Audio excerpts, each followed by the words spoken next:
So hello everyone. I've been getting a lot of calls and a lot of messages from on Facebook and such asking what happened to Zeke, how is he, and what's going on. So I'm going to make a short video to explain it to everybody at the same time. So Zeke has what's called a not a spontaneous pneumothorax. So spontaneous, everybody knows what that means. Pneumo means air and thorax means the chest.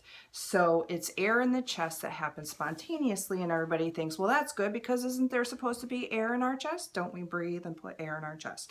Answer is yes, but he had air in the wrong place in his chest. So this is my pathophysiology book, and in this book you can see the lung tissue is pink. So pink lung tissue, good, right? And then there's this space around the lung tissue, and that's called the pleural space.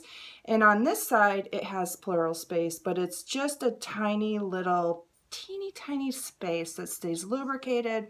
It's under negative pressure, and it helps the lungs to expand so you can bring your oxygen in and breathe your carbon dioxide out, and the circle of life continues.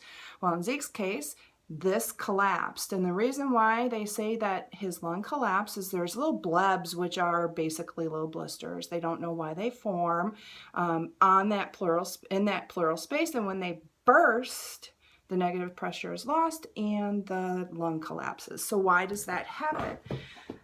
Like I said, they don't really know why, but Zeke has the perfect body type and risk factors for that. So risk factors are being tall, being male, and skinny, and a smoker. So if anyone says that smoking can't kill you when you're 21, you're wrong. Smoking can kill you anytime. He had to go through a very traumatic chest tube insertion. So when that happens, what we need to do is create that negative pressure again. So we go in, put a tube in there. It's very painful no matter what they give you, unless they knock you completely out, which they don't do because it's, you know, something you can live through.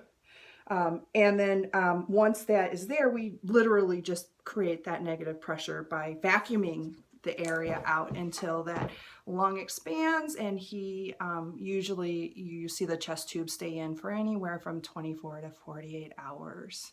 So it's really painful, like I said, and it still is in there. He will recover. People have asked, why did he get it? And I kind of already explained that. And then also, how did he walk around with this? Because this happened to him on Saturday. So Saturday he had the typical symptoms. He had shortness of breath and pain, so chest pain. So what did he do? He did, you know, what he thought was right. He took some antibiotics that were laying around, thought that would help, didn't call his mother.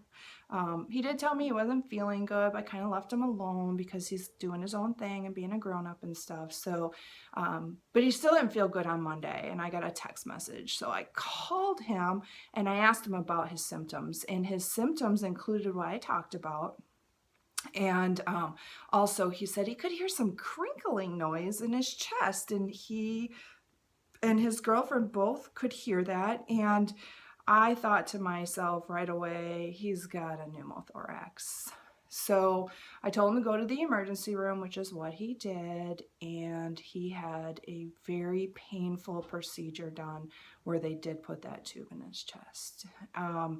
He's hospitalized.